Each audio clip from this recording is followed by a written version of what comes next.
Imagine buying your perfect Charleston dream home, only to get slapped with a $15,000 annual flood insurance premium you never saw coming.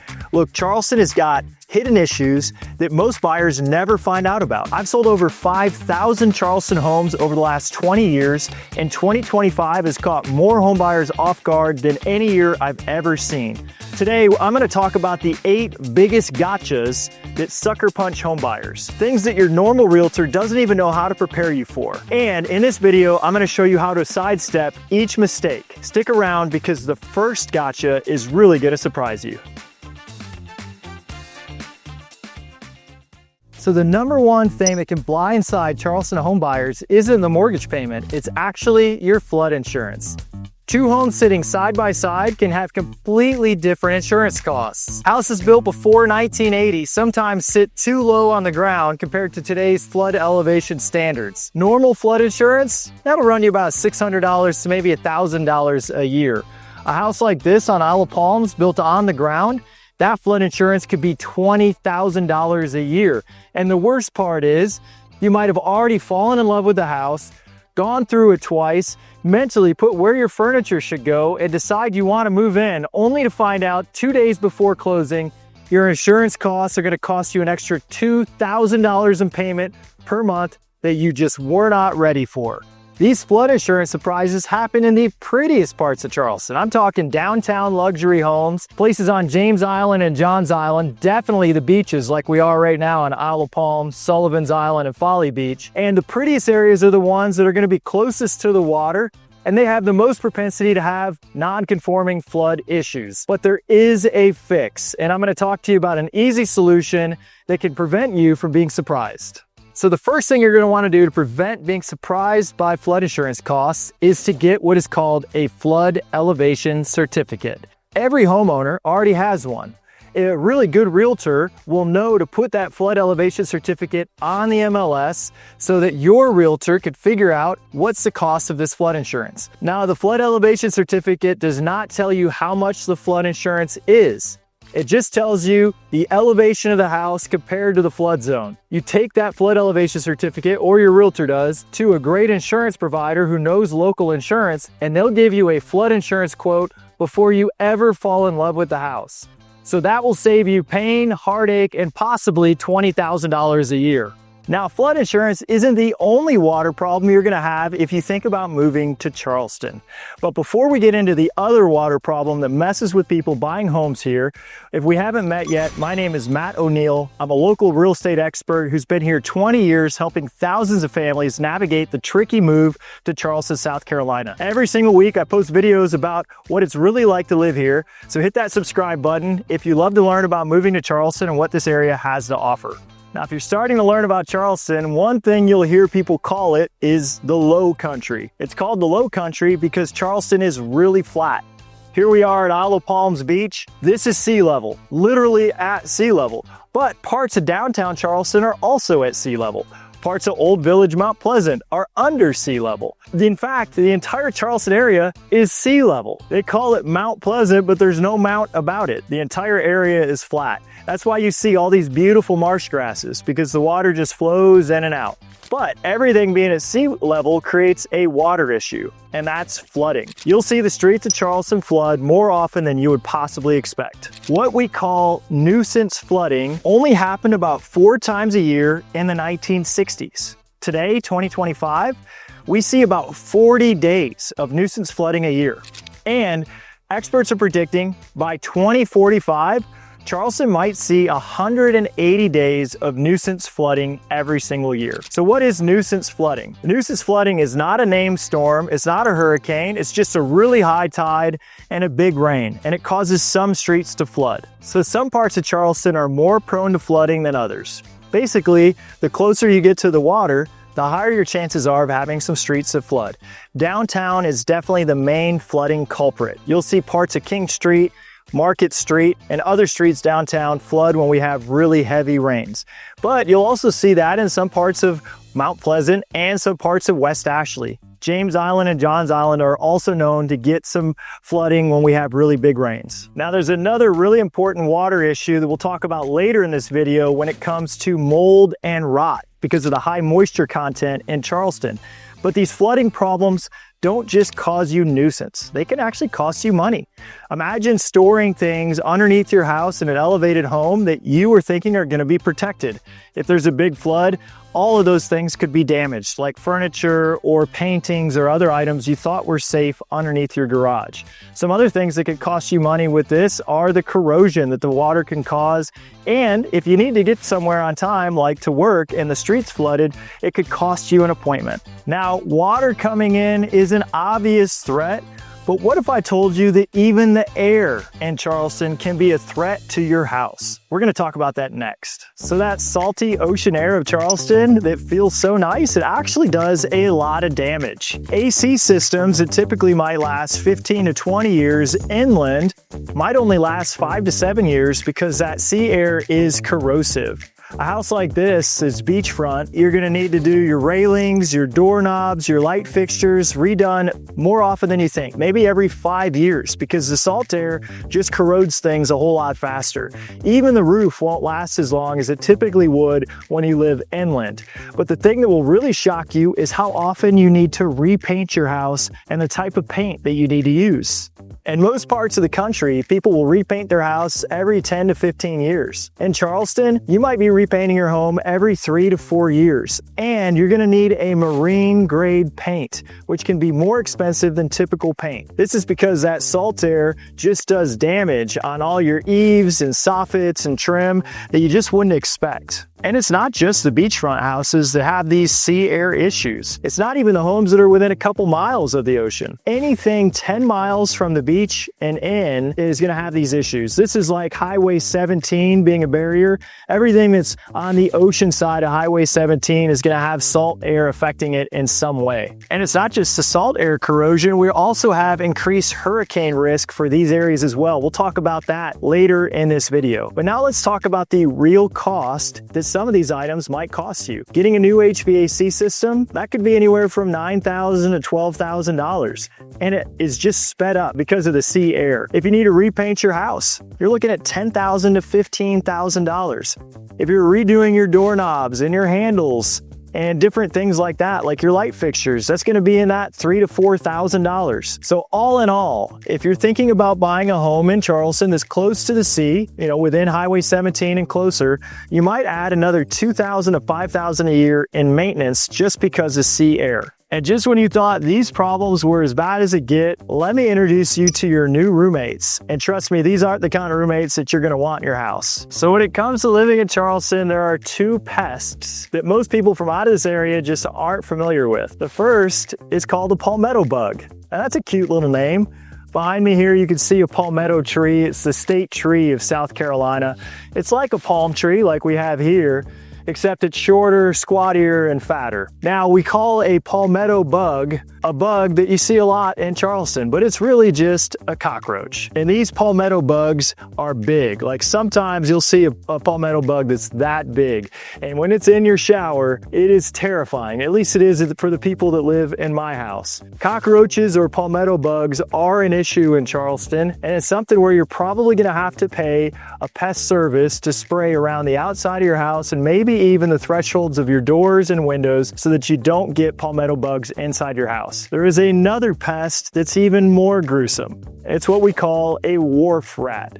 If you don't know what a wharf rat is, Google it. They're big, they're really big. They got big teeth. It's like a normal rat, but bigger. And they live close to the water. So all the coolest places that you want to be in Charleston, downtown, Old Village, West Ashley, all the beaches, James Island, anything close to the water, you got a potential that you're gonna have some wharf rats. What happens when you get a wharf rat? Well, they'll get underneath a structure like these elevated houses and they'll set up a nest underneath the house. How do you get rid of them? Well, the first thing you gotta do is you gotta call an environmentalist to get them out. And then you're gonna wanna put a screening like a screen, think about a screen door, but a thicker piece of metal on every single slat around your house. Now the screening has to allow water to go in and out, but the screening also has to be tight enough that the rats can't get back in. They won't live underneath your house anymore. They'll just go to your neighbor's house. And then your neighbors will have a wharf rat problem that they'll have to deal with, and so on as the rats continue to move to the houses that haven't been protected.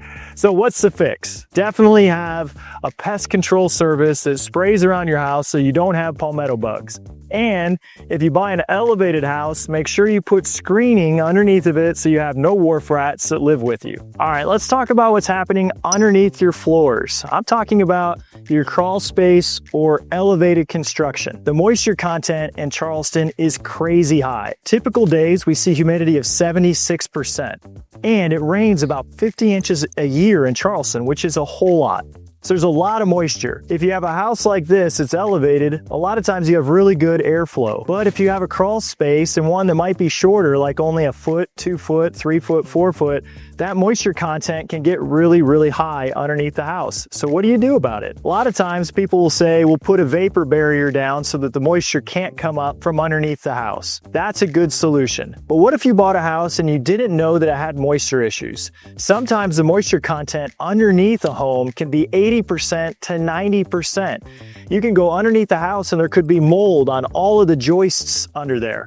And when you have mold on the joists, that's not good. Sometimes the moisture gets so high that the wood actually starts to rot. I've seen home inspection reports where the home inspector pushed his finger right through one of the floor joists. You don't want your house sitting on a high moisture content crawl space. So the best thing to do is to have a knowledgeable realtor that's going to send a home inspector down to check the moisture level in all areas underneath the crawl space of the house. If you do have a moisture issue, you're going to want to make sure that you don't have mold and fungi growing on your joists and that the joists have not seen significant moisture damage. If they have, I would not move forward with that house. This is something that your realtor can have you do during your due diligence period. A due diligence period is your walk away free, get out of jail free card. It lasts about 2 weeks, and during that time we can check for mold, we can check for moisture, and we can make sure the crawl space does not have significant water problems. What can you do about it if you do love a house that's got some moisture in the crawl space? One, you can get a sump pump. This is a pump that when any water gets underneath the house, it pumps it out. Another thing we said was you could do the moisture barrier. But in extreme cases, you can actually put an entire encapsulation around your crawl space. And if you encapsulate your crawl space, water can't get in. That's probably the best solution, but it is pricey. It can cost you about $15,000 to $20,000 to do that. Now, the moisture issues from mold and fungi and even rotten wood aren't the only problems you're going to see underneath the house in Charleston. The biggest issue and the most costly issue is actually termites. If you come from up north or out of town, termites might not have affected you in your other place of living.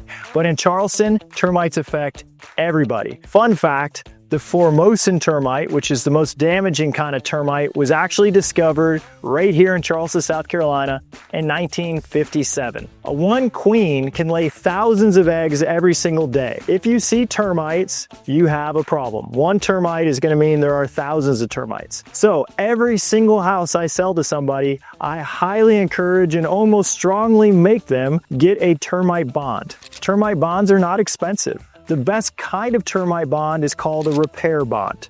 If you're going to get a termite bond, get a repair bond. This will cost you about $1,200 a year, and the termite company will fix any damage if termites ever show up. How do the termite bonds work? Well, they come along the foundation and they drill holes that would bait the termites so that they decide to go to the bait traps and they don't go and eat the wood of your house. Termite damage is not just a likelihood, it's an inevitability if you live in Charleston. Every single house that was built in the 1980s or before, or the 1800s from downtown has got some kind of termite damage if you look back far enough. Now, you could fix it. The thing is that if termites go ahead and eat up some of your house, if you catch them soon enough, it might only cost you $5,000 or $10,000 to repair it and then put it under bond so that no more termites show up. But if you catch it too late, I have seen termite damage cost a homeowner $200,000 because the termites not only ate the foundation, but started to eat up the sides of the walls of the house. So you have to have a good realtor that, one, is going to make sure you have a termite inspection and never miss, never skip your termite inspection. It's called a CL 100. And you have to make sure that the house is free and clear of termites before you buy. And finally, you got to put that house under a termite bond to protect your big asset. Now, there's another type of issue that most people never think of when it comes to Charleston, and that is earthquakes. Charleston actually sits on a huge earthquake fault line. In the 1800s, Charleston received a 7.0 earthquake on the Richter scale. That earthquake could be felt all the way to Boston and in Cuba. It did what in today's terms is 600 million in damage, damaging so many homes and almost flattening the city. Experts predict there is a 50% chance Charleston will receive another big earthquake sometime in the next 50 years. So what do you do to prevent this? Well, we can't prevent an earthquake, but we can get earthquake insurance. If you have a really good realtor, your realtor is going to know that earthquakes could be an issue if you move to Charleston. Now, we haven't had another big earthquake since the one in the 1800s, but just last August, we had an earthquake that was just a 2.0. Hardly even registered, but you could feel a couple trembles in Charleston area. Earthquake insurance is really inexpensive. It's only like $300 a year. So if you buy a home in Charleston, spend the $300 a year and protect yourself from a worst case scenario earthquake. And just when you think we've covered every possible issue that could get you if you move to Charleston, there's one more that everybody knows about, but hardly anybody is really protected against, and that is hurricanes. Hurricanes are going to require special insurance. There are three types of insurance that will protect your home from hurricanes. First is your regular homeowner's policy. The second, if you live towards the water off of Highway 17, is what's called a special wind and hail policy. You'll definitely need to get this. In fact, you can't get a home loan if you live in those areas without an extra wind and hail policy on your insurance. And the final is a flood insurance policy. I don't care if your home doesn't require flood insurance. You might be sitting on an elevated piece of land. If you are in Charleston, you have to get flood insurance. Just ask the people who lived through Hurricane Katrina. It wasn't actually the wind and hail that got them. It was the flooding from the hurricane that came up and got them. So if you don't have flood insurance, even though the hurricane is what caused the damage to your house, your insurance might not cover it because it was flooding. So what does these insurances cost you? Typical homeowner's policy in Charleston might cost you around $3,000 a year. Wind and hail overrider, maybe another $1,000 a year. And flood insurance, we covered at the beginning of this video. Flood insurance could be somewhere in that $500 a year and up all the way up to $20,000 a year. Experts predict that there is a moderate to high likelihood that a hurricane could hit Charleston in the next 10 years, and that's a category 3 or higher. The damage from the last big hurricane that hit Charleston was Hurricane Hugo in 1989. It caused $7 billion in damage to the Charleston area. If a big hurricane were to hit your home, there's some things you're going to want. The first is high impact glass. Windows like on this house are going to have a high impact glass. That'll run you an additional $30,000 to $50,000 during the construction of your home. The other thing you might want is hurricane shutters. This home also has operational hurricane shutters. Those will cost you about $5,000 to $10,000 to install. And if a big storm is coming, trust me, you're going to want to shut those shutters. Other things you can do are just have a hurricane preparation plan. Ideas about a home generator, which might cost you around $5,000. That way, if your power goes out, even from a non-named storm, you're still okay. You might want extra water and extra food provisions in your house as well. So I know I've covered some really scary stuff about moving to Charleston, but here's the good news. Every one of these 8 issues can totally be solved if you have an expert that knows how to take care of you and protect you through the whole process. Charleston is still one of the most desirable places to move out of anywhere in the country. And it's so great because even in spite of these risks, Charleston is still a wonderful place to live and call home. You just need to know how to protect yourself from these 8 issues.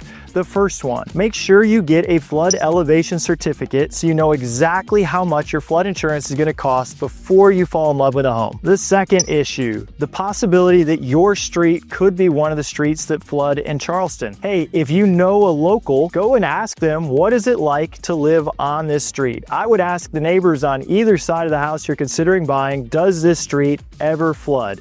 And go buy during really high tides and high rains. Make sure you know what that street is like when it comes to high tide and high rain before you buy. The third issue, sea air. Yeah, look, the salt air is going to cause some corrosion, but if you use the right type of marine paint, it's going to last longer. And if you just budget a little bit more for your maintenance than you would possibly expect, you're going to be just fine when it comes to maintenance from the sea air. When it comes to palmetto bugs and wharf rats, they do not have to be your neighbors and they don't have to be your pests. Make sure you have a good pest control company that sprays around your yard and on your thresholds. And if you have a crawl space, make sure you screen it in. When it comes to moisture issues under the crawl space, not all houses have moisture issues. The house that I have has no moisture issues under the crawl space. Just make sure you have a very good home inspection before you fall in love with the house. It is going to tell you if it has any mold, fungi, or moisture issues in that crawl space. And if it does, I probably would walk away. When it comes to termites, make sure that house has been under a termite bond, and always get a CL100